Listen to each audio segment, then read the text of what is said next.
কুল in কুনতুম তুহিব্বুনাল্লাহ, হে নবী আপনি বলে দিন, যদি তোমরা আল্লাহ তাআলাকে মহব্বত করো, যদি তোমরা আল্লাহ তাআলাকে ভালোবাসো রে যুবক, তাহলে ফাত্তাবিউনি, আমার নবী বলে আমাকে অনুসরণ করো। কাকে অনুসরণ করতে হবে? আমার মায়ের নবীকে অনুসরণ করতে হবে। কিভাবে অনুসরণ করতে হবে? আমার মায়ের নবীর সুন্নত অনুযায়ী আমল করতে হবে। কথা বলেন ঠিক কিনা? এ মুসলমান ইমানদার আল্লাহর গোলাম, ভালো করে মনোযোগ দিয়ে শুনবেন, বেশিক্ষণ কথা বলবো না রে যুবক। মনের কান দিয়ে আমার কথাগুলো শুনতে হবে। আমার মায়ের নবী বলে আমাকে অনুসরণ করতে হবে। যদি তোমরা আমাকে অনুসরণ করতে পারো, ইহবিবুকুমুল্লাহ, তাহলে আল্লাহ তাআলা তোমাদেরকে মহব্বত করবে। বলেন আল্লাহু আকবার। কোন বান্দাকে যদি আল্লাহ পাক রব্বুল আলামিন মহব্বত করে রে যুবক, আল্লাহ যদি আমাকে মহব্বত করে, আর কিছু লাগেনি, আর কিছু লাগে না।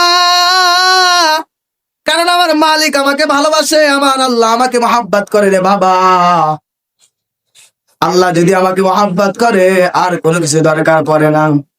লা ইউমিনু আহাদুকুম হাত্তা আকুনা আহাব্বা ইলাইহি মিন ওয়ালিদিহি ওয়া ওয়ালাদিহি ওয়ান নাসি আজমাইন। নবীজি হাদিসের ভিতর বলছেন, ততক্ষণ পর্যন্ত খাঁটি মুমিন হতে পারবে না যতক্ষণ পর্যন্ত তোমার মা বাবা ভাই বোন আত্মীয় স্বজন এমনকি পৃথিবীর সমস্ত মানুষের চাইতে আমি রাসূলকে ভালো না বাসবা, ততক্ষণ পর্যন্ত খাঁটি মুমিন হতে পারবা না। এখন আমার কথা হইল যুবক বাবাজিরা আমার, আমি কি খাঁটি মুমিন হতে পারছি কিনা? আমি কি আমার মায়ের নবীকে পরিপূর্ণ অনুসরণ করতে পারলাম কিনা বাবা? বসে না। হে নবীর উম্মতের দল, আমি যদি আমার মায়ের নবীকে পরিপূর্ণ অনুসরণ করি, আমার তার নবীর সুন্নত দাড়িতে বেলেট লাগানো সম্ভব না। কথা বলেন ঠিক কিনা? আমার মায়ের নবীর সুন্নতের বিপরীতে আমার কাজ করা সম্ভব না রে বাবা। হে মুসলমান ইমানদার আল্লাহর গোলাম, আপনি বলবেন হুজুর আমি নবীর সুন্নত অনুযায়ী আমল না করতে পারি, আমার দুই এক বাবাকে কেউ যদি কষ্ট দেয়, তাহলে আমি যেহেতু সহ্য করব, আমাকে কষ্ট দিলেও সহ্য করব। কিন্তু কোন বান্দা যদি আমার মায়ের নবীকে কষ্ট দেয় রে বাবা, তাহলে ওটা সহ্য করবো না রে বাবা। কোন কুকুরের বাচ্চা যদি আমার আল্লাহকে কষ্ট দেয়, তাহলে ওটা আমি সহ্য করব না রে বাবা। কোন কুকুরের বাচ্চা যদি আমার মায়ার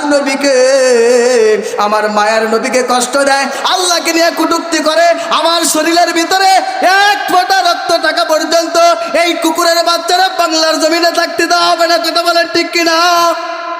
এ মুসলমান ইমানদার আল্লাহর গোলাম, কিছুদিন আগে এক কুকুরের বাচ্চা আবুল নামের ফাউল বাউল আমার আল্লাহকে নিয়ে কটূক্তি করছে। কথা বলেন ঠিক কিনা?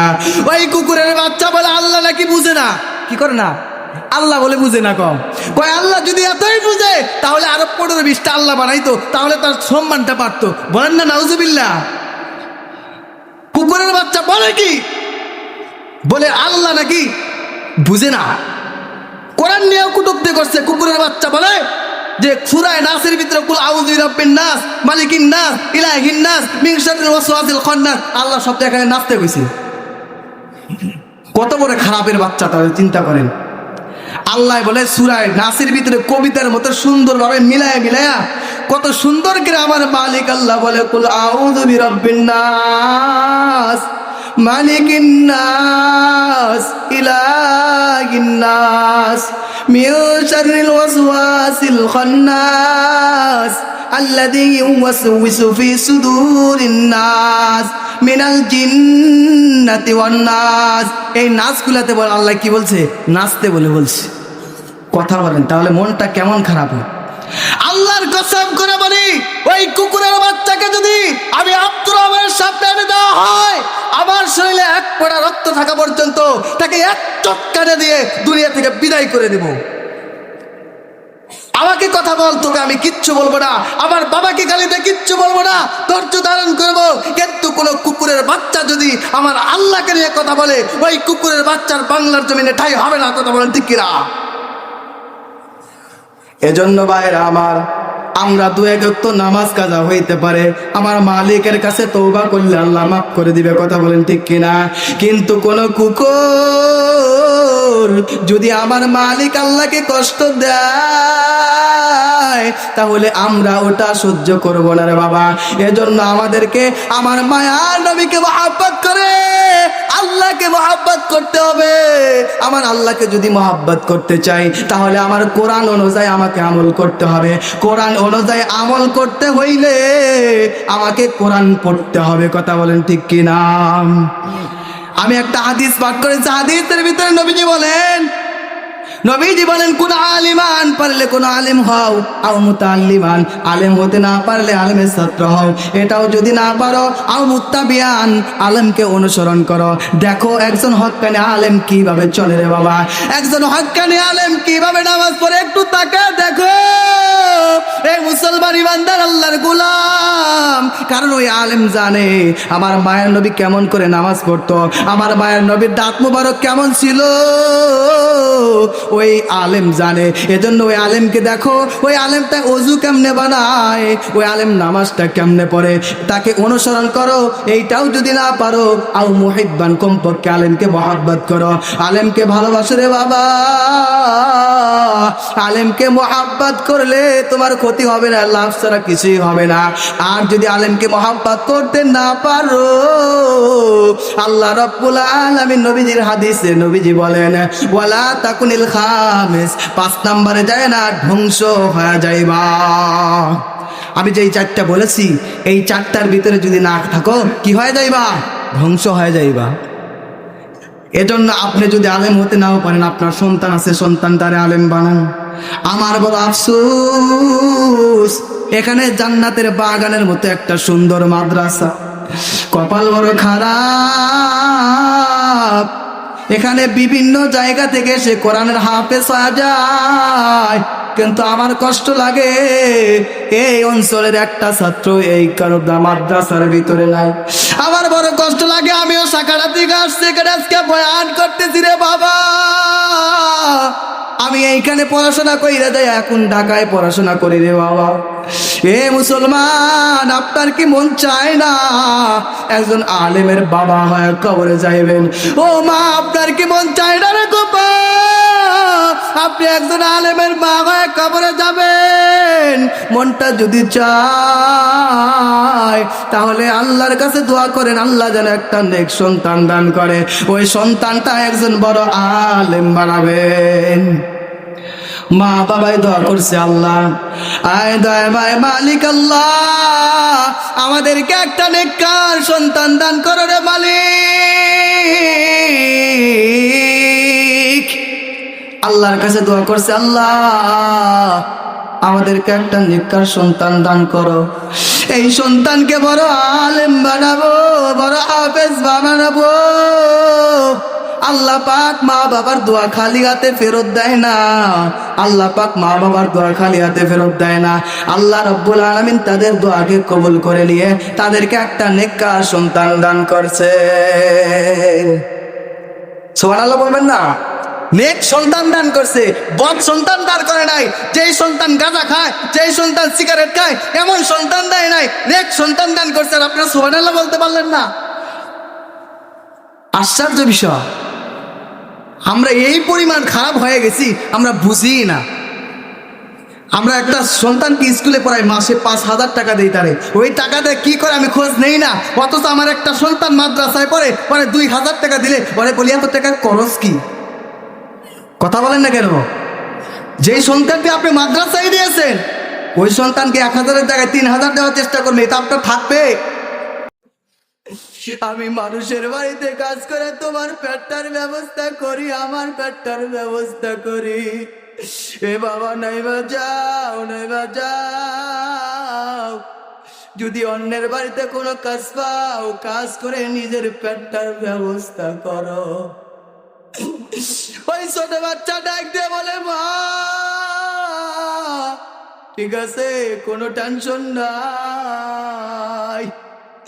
ওই সন্তান রাস্তায় বেরিয়ে যায়, মায়ের কথা শুনে 3 বছরের বাচ্চা। মানুষের বাড়িতে যদি কোনো কাজ পায় তাহলে কাজ করে নিজের পেটের ব্যবস্থা করবে। এই সন্তান যখন রাস্তা দিয়ে হেঁটে যায়, ইতিমধ্যে একজন বড়লোকের সাথে দেখা হয়ে যায়। বড়লোকের দেখা হওয়ার পরে বড়লোকের বড় মায়া লেগে গেছে। বড়লোক ডাক দেয়া বলে, ছোট্ট বাচ্চা ডাক দেয়া বলে, বাবা তুমি কোথায় যাও? বলে, আমি বড় গরিব, আমি এতিম, আমার বাবা নাই।